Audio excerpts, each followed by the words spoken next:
I believe that in order to truly understand the power and importance of education, one must take a global perspective and look at the word in the broadest sense of the meaning, not simply settling for the dictionary definition. Education has the ability to affect individuals all around the world in different yet equally amazing ways. I believe that education begins long before formalized instruction, first taking place in our homes, among the family, and within the community.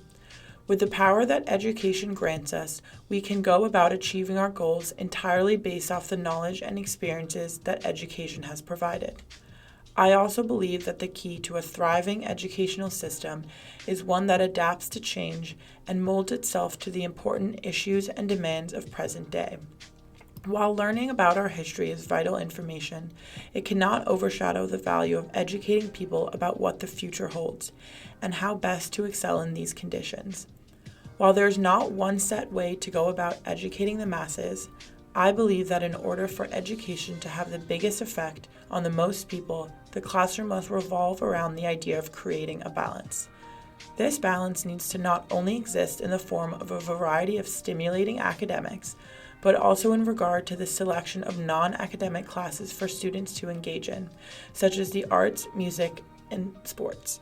Like Dewey, I believe that schools are social institutions, meaning that in order to prepare our children and young adults for graduation, our schools and the educational curriculum must act as mock societies, reflecting the values and norms that our youth will undoubtedly face as they enter into the world. While schools have the ability to provide all the necessary components to allow children to reach great successes, they also have the ability to be the downfall.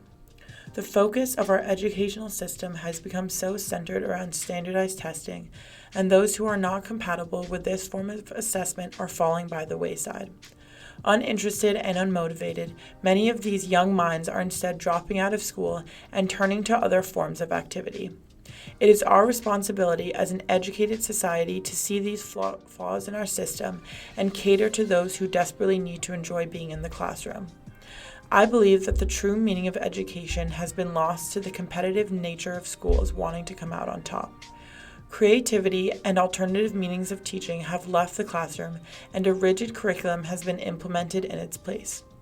Ultimately, there is little space for children to develop valuable ideas of their own or work on their collaboration and team-building skills, two aspects which are vitally important in the professional world.